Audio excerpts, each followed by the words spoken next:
ദേവസ്വം ബോർഡിന്റെ മുൻ president PS Prashant Sabarimala സ്വർണ്ണ കവർച്ചാ കേസിൽ അറസ്റ്റിലായിരിക്കുന്നു. അദ്ദേഹത്തെയും കൊണ്ട് അന്വേഷണ സംഘം കൊല്ലം വിജിലൻസ് കോടതിയിലേക്ക് നീങ്ങുന്നുവെന്നുള്ള ഒരു സൂചനകളാണ് നമുക്ക് ലഭിക്കുന്നത്.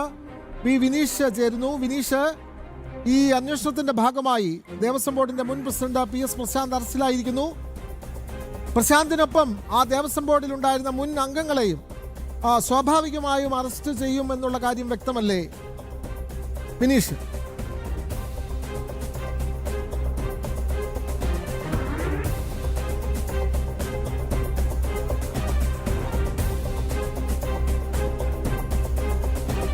ശബരിമല സ്വർണ്ണ കവർച്ചാ കേസിലാണ് ദേവസ്വം ബോർഡിന്റെ മുൻ പ്രസിഡന്റ് PS പ്രശാന്തിന്റെ കരകുളത്തെ വീട്ടിൽ ഇന്ന് രാവിലെ അന്വേഷണ സംഘം നേരിട്ടെത്തി അറസ്റ്റ് ചെയ്ത് കൊല്ലം വിജിലൻസ് കോടതിയിലേക്ക് കൊണ്ടുപോകുന്നത്. വിനീഷ്, കേൾക്കാമെങ്കിൽ PS പ്രശാന്ത് പ്രസിഡന്റായിരുന്ന ദേവസ്വം ബോർഡിലെ ആ ബോർഡിലുണ്ടായിരുന്ന മറ്റംഗങ്ങളും സ്വാഭാവികമായും ഈ കേസിൽ ഇനി അറസ്റ്റിലാകുമെന്നുള്ള കാര്യം വ്യക്തമല്ലേ വിനീഷ്?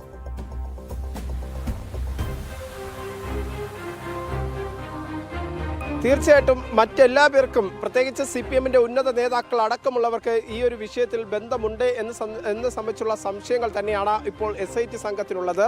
അതിൻ്റെ അടിസ്ഥാനത്തിൽ ആദ്യഘട്ടം എന്ന തരത്തിൽ പ്രശാന്തിൻ്റെ അറസ്റ്റിലേക്ക് എത്തുന്നു. 2025 ഇടപാടുമായി ബന്ധപ്പെട്ട വിഷയത്തിലാണ്, സ്വർണ്ണപ്പാളിയുമായി ബന്ധപ്പെട്ട വിഷയത്തിലാണ് ഇപ്പോഴത്തെ അറസ്റ്റ് എന്നാണ് നമുക്ക് SIT-ൽ നിന്ന് ലഭിക്കുന്ന സൂചനകൾ. പക്ഷേ നിലവിലെ സാഹചര്യത്തിൽ അതിനു മുമ്പ് സ്വർണം കട്ടവർ എവിടെയാണ് എന്ന ചോദ്യമാണ് ഉയരുന്നത്. അതിനു മുമ്പുള്ള ദേവസ്വം പ്രസിഡന്റുമാരെ അറസ്റ്റ് ചെയ്തിട്ടുണ്ട്. അവരുടെ ഇടപെടലുകൾ സംബന്ധിച്ചുള്ള കൃത്യമായ വിവരങ്ങൾ ഇപ്പോഴും അന്വേഷണ സംഘത്തിന്റെ പക്കലുണ്ട്. ഇനി ഏതെങ്കിലും മന്ത്രിയിലേക്ക് അന്വേഷണം കടക്കുമോ എന്നതാണ് ഇനി നോക്കിക്കാണേണ്ടത്. ഒരുപക്ഷെ നമുക്ക് വിലയിരുത്താൻ സാധിക്കുന്നത് ഇത് ചെറിയൊരു തരത്തിൽ ഒതുങ്ങുന്ന തരത്തിലല്ല കാര്യങ്ങൾ. ഈ SIT-യുടെ അന്വേഷണം മുന്നോട്ട് കൃത്യമായി പോയാൽ ഉണ്ടാകാൻ പോകുന്ന ഒരു സാഹചര്യം, പ്രത്യേകിച്ച് അത് കൂടുതൽ തലങ്ങളിലേക്ക്, കൂടുതൽ കാര്യങ്ങളിലേക്ക് കടക്കും എന്ന് തന്നെയാണ് ഇപ്പോഴത്തെ സാഹചര്യത്തിൽ നമുക്ക് മനസ്സിലാക്കാൻ സാധിക്കുന്നത്.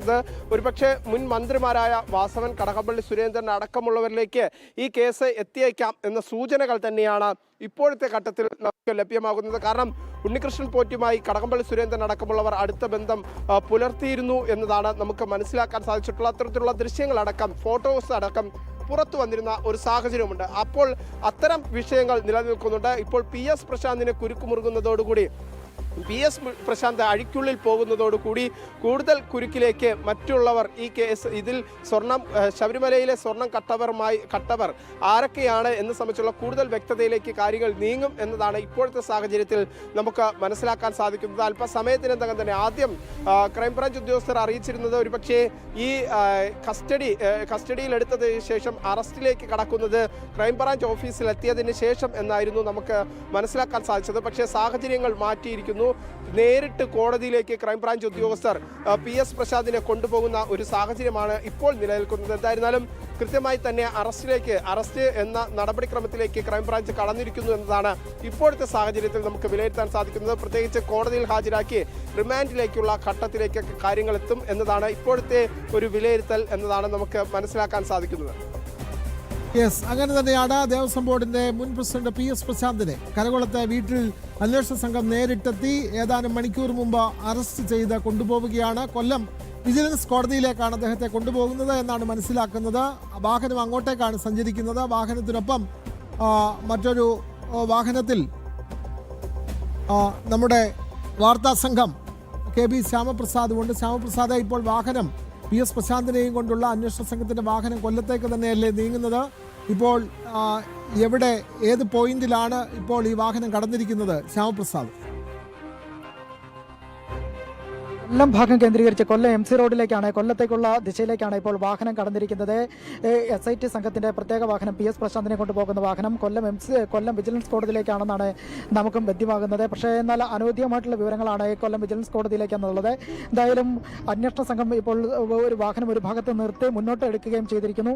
എന്തായാലും നിലവിൽ ഈ വാഹനം ഇപ്പോൾ 1 മണിക്കൂർ പിന്നിട്ടിരിക്കുക. 1 മണിക്കൂറിനടുത്ത് ഇപ്പോൾ വാഹനം സഞ്ചരിക്കാൻ തുടങ്ങിയിട്ട് രാവിലെ 8 മണിയോടുകൂടി തന്നെ PS പ്രശാന്തിന്റെ വീട്ടിലെത്തിയ അന്വേഷണ SIT സംഘം ഈ അറസ്റ്റ് നടപടികൾ രേഖപ്പെടുത്തുകയും അതിനുശേഷം വാഹനത്തിൽ കയറ്റി അദ്ദേഹത്തെ കൊണ്ടുപോവുകയായിരുന്നു. പല മേഖലകളിലൂടെ ഏണിക്കരയുടെ പല ഭാഗത്തുകൂടി സഞ്ചരിച്ച ശേഷമാണ് MC റോഡിലേക്ക് ഈ വാഹനം കയറുകയും ചെയ്തത്. KL01BT 4600. നമുക്കിപ്പോൾ ദൃശ്യങ്ങൾ കാണാൻ കഴിയും. നമ്മൾ തൊട്ട് പിന്നിൽ തന്നെ ഈ PS പ്രശാന്തിന്റെ വീട്ടിൽ രാവിലെ അന്വേഷണ സംഘം എത്തുമ്പോൾ മുതൽ നമ്മളവിടെ ഇത്തരത്തിൽ ആ ദൃശ്യങ്ങൾ സഹിതം പുറത്തുവിട്ടിരുന്നു. ഒപ്പം തന്നെ PS പ്രശാന്ത് നമ്മളോട് പ്രതികരിക്കുകയും ചെയ്തത് അദ്ദേഹം പറയുന്നത് നിലവിൽ ഇതിൽ കരുതിക്കൂട്ടിയുള്ള ഒരു രാഷ്ട്രീയ നീക്കം തന്നെയാണ് തനിക്കെതിരെയുള്ള ഈ അറസ്റ്റ് എന്നുള്ള പ്രതികരണം നടത്തിയതിനു ശേഷമാണ് അദ്ദേഹം ഈ SIT സംഘത്തോടൊപ്പം തന്നെ അവർ വന്ന വാഹനത്തിലേക്ക് കയറുകയും ചെയ്തത്. തുടർന്ന് ഈ ഒരു വാഹനം പല ഏണിക്കരയുടെയും കരകുളത്തെ പല ഭാഗങ്ങളിൽ റൂറൽ മേഖലകളിലൂടെ സഞ്ചരിച്ച ശേഷം വാഹനം ഇപ്പോൾ MC റോഡിലേക്ക് പ്രവേശിച്ച് കൊല്ലം കേന്ദ്രീകരിച്ച് അല്ലെങ്കിൽ കൊല്ലം ഭാഗം ലക്ഷ്യമാക്കി ഇപ്പോൾ നീങ്ങിക്കൊണ്ടിരിക്കുകയും ചെയ്യുന്നത്. എന്തായാലും നിലവിൽ നമുക്കറിയാം 2025 സ്വർണ്ണപ്പാളി ഈ കേസുമായി ബന്ധപ്പെട്ട് നിലവിൽ അന്വേഷണ സംഘം പ്രത്യേക റിപ്പോർട്ട് സമർപ്പിച്ചിരുന്നു. ഈ കേസിൽ മറ്റ് മുൻപുണ്ടായിരുന്ന 2019 സ്വർണ്ണപ്പാളി കേസുമായി ബന്ധപ്പെട്ടായിരുന്ന പ്രതികൾ കൂടാതെ 3 പേർ കൂടിയാണ് ഈ SIT സംഘത്തിന്റെ പ്രതിപട്ടികയിലേക്ക് വരുന്നത്. മുൻ ബോർഡ് പ്രസിഡന്റ് കൂടിയായ PS പ്രശാന്ത്, രജികുമാർ, അതോടൊപ്പം തന്നെ നിലവിൽ മറ്റ് ഒരാൾ അതായത് അജികുമാർ തുടങ്ങിയ ഈ 3 പേർ കൂടി ഈ ഒരു SIT സംഘത്തിന്റെ റിപ്പോർട്ടിലേക്ക് പ്രതിപട്ടികയിലേക്ക് വരികയും ചെയ്യുന്നു. എന്തായാലും വളരെ നിർണായകമായ നീക്കമാണ് അന്വേഷണ സംഘം നടത്തുകയും ചെയ്തത്. അതായത് രാവിലെയോടുകൂടി തന്നെ PS പ്രശാന്തിന്റെ ഒരു ഫേസ്ബുക്ക് പോസ്റ്റ് പൂർണ്ണ രൂപത്തിൽ പ്രത്യക്ഷപ്പെടുന്നു, സാമൂഹ്യ മാധ്യമത്തിൽ പ്രത്യക്ഷപ്പെടുന്നു. അതിൽ താൻ ഏത് നിമിഷവും അറസ്റ്റ് ചെയ്യപ്പെടാമെന്നുള്ള വിവരങ്ങൾ കൂടി പങ്കുവയ്ക്കുന്നു. അതിന് മിനിറ്റുകൾക്ക് ശേഷം അന്വേഷണ സംഘം പ്രത്യേക SIT സംഘം നിലവിൽ കരകുളത്തെ പ്രശാന്തിന്റെ വീട്ടിലേക്ക് എത്തുകയും അവിടെ ഏതാനും മിനിറ്റുകൾ അദ്ദേഹത്തെ കാര്യങ്ങൾ ധരിപ്പിച്ച ശേഷം ഏതാനും മിനിറ്റുകൾ ചെലവഴിച്ച ശേഷം അദ്ദേഹത്തെ കൊണ്ട് ഉടൻ മടങ്ങുകയും ചെയ്തിരിക്കുന്നു. രാവിലെ അദ്ദേഹം പുറത്തുപോയി വന്നതിന് ശേഷമാണ് SIT സംഘം ഈ നീക്കങ്ങളെല്ലാം തന്നെ നിരീക്ഷിച്ച് അവിടെ നിലയുറപ്പിച്ചിരുന്നു. അതിനുശേഷമാണ് അദ്ദേഹത്തിന്റെ വീട്ടിലേക്ക് കയറി രാവിലെ 8 മണിയോടുകൂടി തന്നെ നിലവിൽ അറസ്റ്റ് ഉൾപ്പെടെയുള്ള നടപടികൾ രേഖപ്പെടുത്തിക്കൊണ്ട് അദ്ദേഹത്തെ കൊണ്ട് പുറത്തേക്ക് ഇറങ്ങുകയും വാഹനത്തിൽ കയറി ഇപ്പോൾ സഞ്ചരിക്കുകയും ചെയ്യുന്നത്. എന്തായാലും MC റോഡിൽ ഇപ്പോൾ വാഹനം കൊല്ലം ഭാഗം ലക്ഷ്യമാക്കിയാണ് ഇപ്പോൾ വാഹനം നീങ്ങിക്കൊണ്ടിരിക്കുന്നത്. വിനോദ്, അതെ, കൊല്ലം വിജിലൻസ് കോടതിയിലേക്കാണ് ദേവസ്വം ബോർഡ് മുൻ പ്രസിഡന്റ് PS പ്രശാന്തിനെയും കൊണ്ട് അന്വേഷണ സംഘം നീങ്ങുന്നത്.